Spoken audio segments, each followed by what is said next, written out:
नमस्कार बहनों और भाइयों, स्वागत है आप सभी का आर्थिक समीक्षा 2021 के आने वाली वीडियो में। जिस वीडियो में आज हम कवर करेंगे उद्योग, और उद्योग के बाद हम कवर करेंगे निर्यात के क्षेत्र में राजस्थान की क्या स्थिति है। इससे पहले हमने कल देखा था कृषि एवं उससे संबंध क्षेत्र तथा सिंचाई में राजस्थान कौन सी परियोजनाएं लेके आ रहा है तथा राजस्थान की स्थिति क्या है, कितना क्षेत्र सिंचाई सिंचित है और कितना जो योजनाओं के माध्यम से किसानों को कितना लाभ पहुंचा है और कौन कौन सी योजनाएं सरकार ला रही है।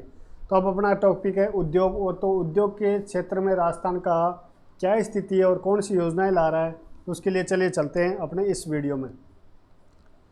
तो उद्योग राज्य सरकार द्वारा उद्योगों से संबंधित किए गए विशिष्ट सुधारों एवं पहलों के कारण राज्य के समग्र औद्योगिक वातावरण में काफ़ी सुधार हुआ है।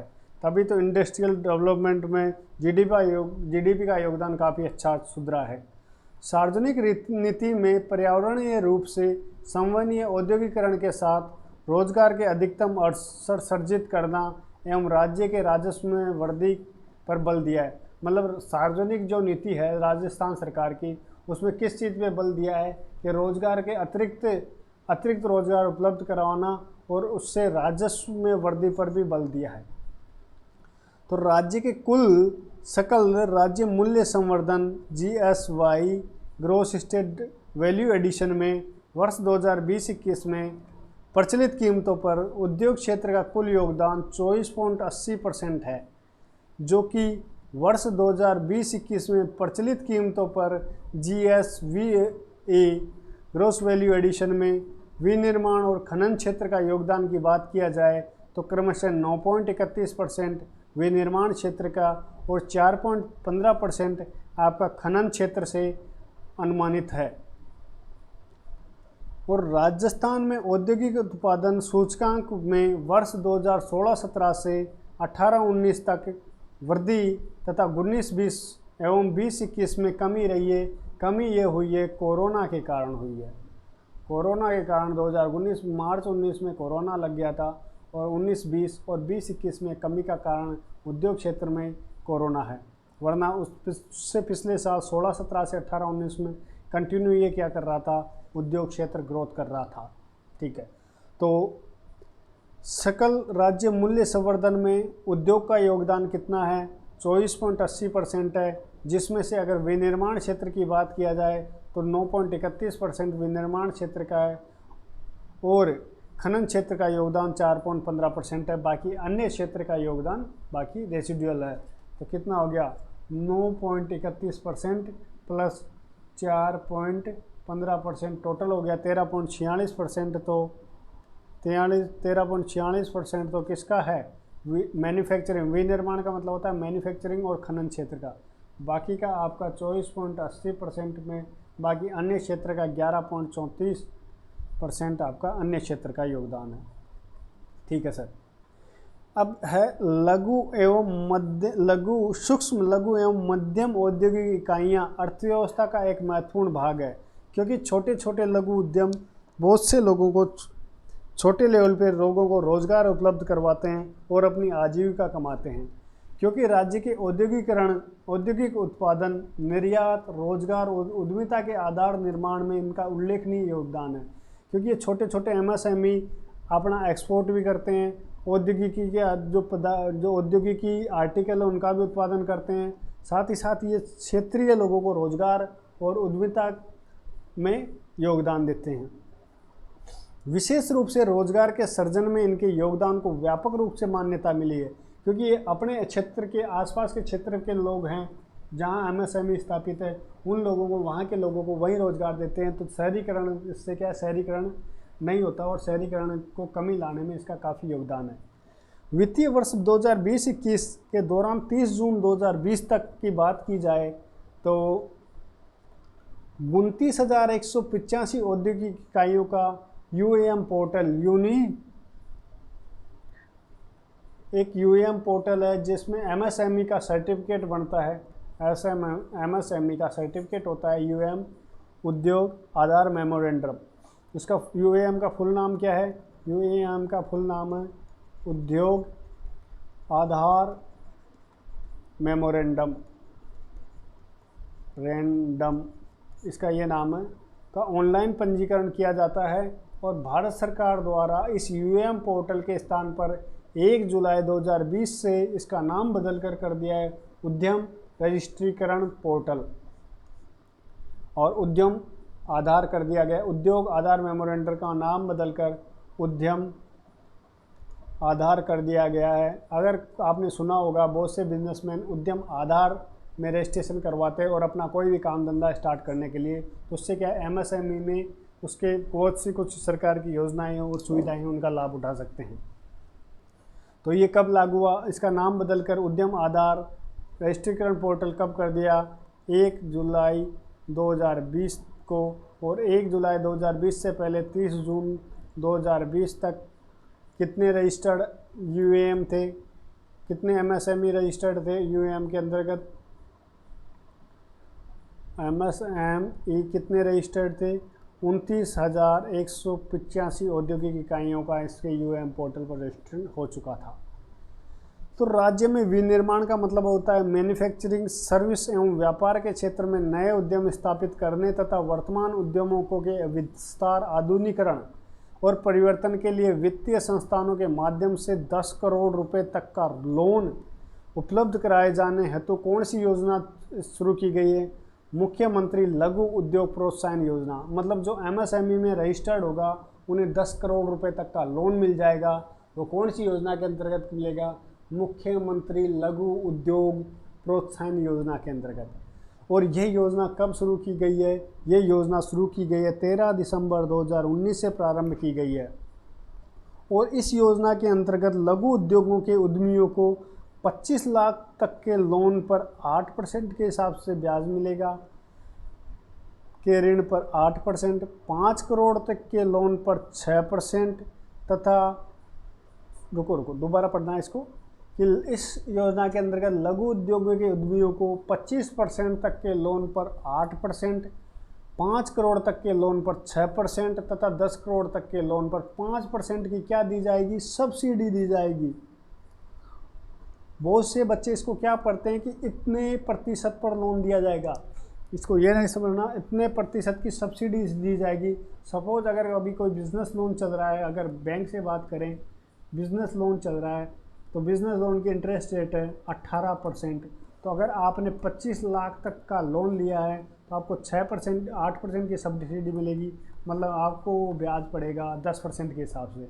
अगर आप उस लोन को 25 लाख से ज़्यादा तथा 5 करोड़ तक का लेते हो तो उसको आप पर 6% की सब्सिडी मिलेगी। मतलब 12% के हिसाब से आपको ब्याज लगेगा।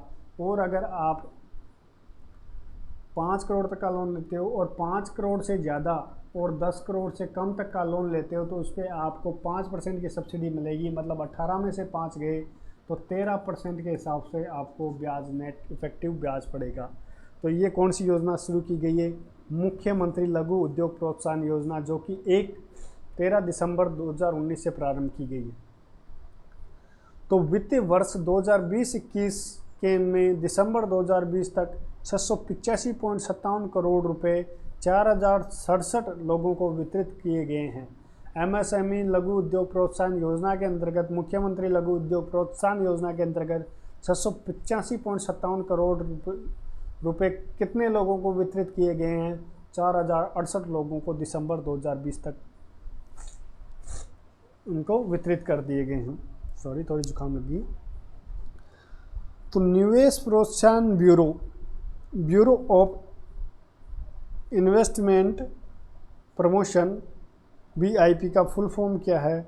बीआईपी का फुल फॉर्म होता है bureau of investment promotion.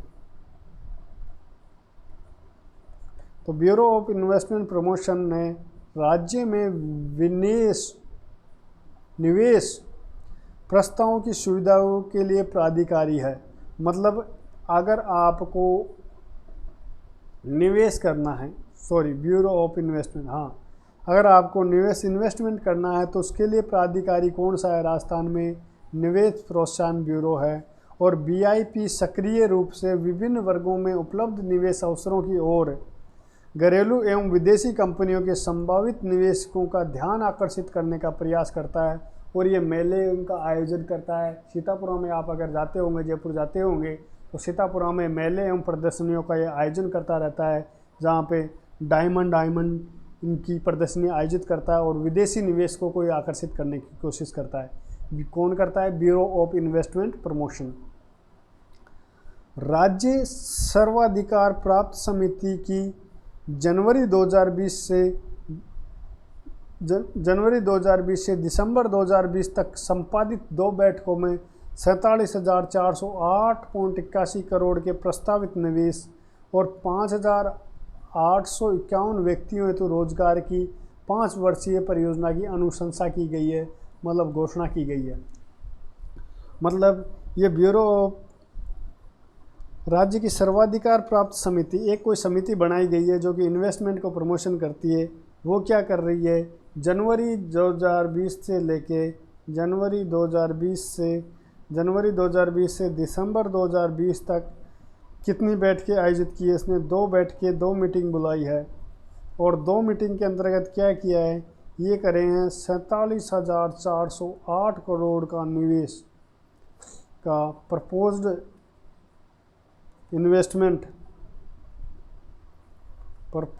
Investment करने का प्लान बनाया गया है, जो कि प्रपोज्ड इन्वेस्टमेंट ये कितनी योजनाओं के लिए किया गया है? 5 परियोजनाएं हैं। 5 परियोजनाओं में 47,408.81 करोड़ रुपए की अनुशंसा की गई है। और ये कितने लोगों को रोजगार प्रोवाइड करवाएगा? राजस्थान में 5,851 लोगों को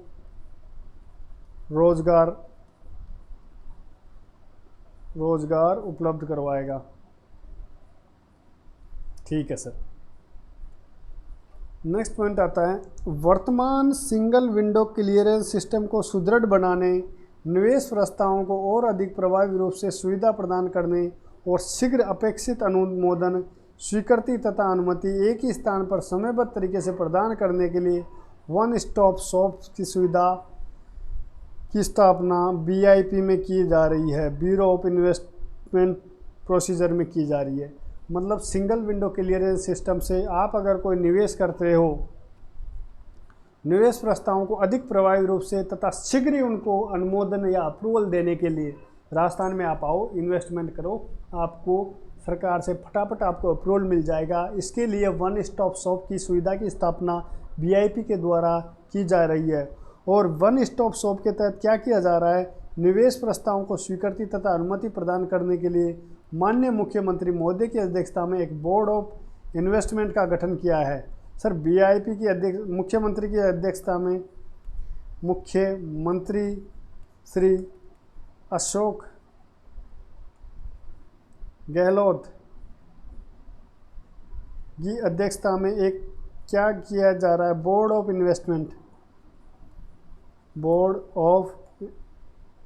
इन्वेस्टमेंट का गठन किया है। इस गठन का क्या काम होगा कि जो भी राजस्थान में इन्वेस्टमेंट है इनका शीघ्र अनुमोदन मतलब अप्रूवल का कार्य है। अप्रूवल का काम करेगा, बोर्ड ऑफ इन्वेस्टमेंट का गठन किया गया है। अब बात करते हैं रिको की। तो राजस्थान राज्य औद्योगिकी विकास एवं विनियोजन निगम लिमिटेड, रिको की बात किया जाए तो राज्य के औद्योगिक विकास को गति देने वाली एक शीर्ष संस्था है। अगर इंडस्ट्रियल डेवलपमेंट की बात की जाए तो रिको में इसका महत्वपूर्ण योगदान और शीर्ष संस्था है। यह राज्य में निवेश को आकर्षित करने के लिए औद्योगिक आधारभूत सुविधाओं को विकसित करने के साथ ही वित्तीय सहायता भी प्रदान करती है। मतलब ये इंफ्रास्ट्रक्चर तो डेवलप करती है। सीतापुरा में आप देखोगे रिको इंडस्ट्रियल एरिया में आपको जगह दे देती है, बिल्डिंग्स बना देती है, आपका इंफ्रास्ट्रक्चर डेवलप कर देती है, उसमें कनेक्शन, पानी वानी सारा सिस्टम कर देती है। और साथ ही साथ उनको क्या करवाती है? फाइनेंस भी प्रोवाइड कराती है।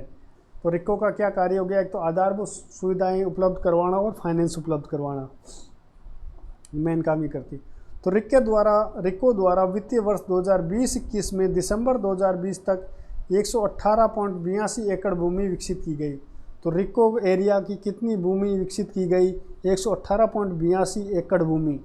कब ये की गई? वर्ष 2020-21 में दिसंबर 2020 तक। तथा 833 औद्योगिक भूखंड आवंटित किए हैं। तो दिसंबर 2020 तक की बात किया जाए तो रिको के लिए RICCO रिको के लिए 118.82 एकड़ की भूमि आपको विकसित की गई है, जिसमें क्या है 833 भूखंड मतलब 833 प्लॉट का आवंटित किए गए हैं, अलॉटमेंट किया गया है। किसके लिए? रिको के लिए। ठीक है सर। इस अवधि के दौरान निगम द्वारा औद्योगिक क्षेत्रों पर 226.30 करोड़ रुपए का व्यय किया गया। और इस अवधि के दौरान दिसंबर 2020 की अवधि के दौरान इसके औद्योगिक क्षेत्रों पर रिको के द्वारा कितने खर्च किए गए? 226.30 करोड़ रुपए का एक्सपेंस किया गया है। तथा औद्योगिक इकाइयों से 529.61 करोड़ की वसूली की गई है। 529.61 करोड़ की किससे वसूली की गई है? इंडस्ट्रियल यूनिट से इनसे क्या की गई है? रिकवरी की गई है। मतलब उनसे किराया या जो भी खर्चा होता है वो वसूल किया गया है राज्य सरकार का द्वारा, और इस पे खर्च किया गया है 226.30 करोड़ रुपए इस पे खर्च किया गया है। ठीक है सर। नेक्स्ट पॉइंट आता है अपना निवेश, निर्यात। सर एक्सपोर्ट के क्षेत्र में राजस्थान का क्या स्थिति है वो हम देखते हैं। राज्य सरकार ने निर्यात को आर्थिक विकास को प्रोत्साहित करने वाले क्षेत्र में एक क्षेत्र के रूप में चिन्हित किया है। मतलब एक्सपोर्ट को भी आर्थिक विकास में योगदान देने के लिए, मतलब प्रोत्साहन करने के लिए एक क्षेत्र के रूप में चिन्हित किया। मतलब एक्सपोर्ट में भी राज्य सरकार फोकस कर रही है। राज्य से निर्यात का महत्व न केवल देश के राजकोष की विदेशी मुद्रा को अर्जित करने में निहित है, बल्कि यह राज्य के अप्रत्यक्ष लाभ जैसे इनके उत्पादों के हेतु बाजारों की उपलब्धता, विस्तार के अवसर, उत्पाद की गुणवत्ता में सुधार तथा उसको बनाए रखने की तकनीकी जानकारियाँ, जैसे संयंत्र मतलब हो गया आपका प्लांट, मशीनरी और विनिर्माण प्रक्रियाओं का तकनीकी उन्नयन, आधिकारिक रोजगार अवसर आदि में भी है। राजस्थान के निर्यात से होने वाली शीर्ष 5 वस्तुओं के अंतर्गत कौन कौन सी वस्तुएं एक्सपोर्ट होती है? एक तो इंजीनियरिंग वस्तुएं होती है, दूसरा आपका कपड़ा यहाँ से एक्सपोर्ट होता है, तीसरा हस्तशिल्प एक्सपोर्ट होता है, रत्न एवं आभूषण तथा धातु शामिल है। तो जिनका राज्यों में होने वाले निर्यात में 50% से अधिक योगदान इन वस्तुओं का है। कौन सी वस्तुओं का? एक तो इंजीनियरिंग, कपड़ा हो गया, आपका हस्तशिल्प हो गया, चौथा आपका हो गया रत्न एवं आभूषण और धातु शामिल है। और वित्त वर्ष 2019-20 में कुल निर्यात 49,946.10 करोड़ हुआ। ये बहुत ही इम्पोर्टेंट डेटा है। कितना हुआ? 49,946.10 करोड़ 2019-20 में एक्सपोर्ट हुआ है। ठीक है सर। आज के लिए इतना ही। कल हम पढ़ेंगे खान एवं खनिजों में राजस्थान का क्या योगदान है और तेल एवं गैसों में राजस्थान की क्या स्थिति है। आज के लिए इतना ही। तब तक के लिए शब्बा खैर, बाय बाय, गुड नाइट। अच्छे से अपना सेहत का ध्यान रखें और एग्ज़ाम की तैयारी रखें। इसी शुभकामनाओं के साथ जय हिंद, जय भारत, गुड नाइट।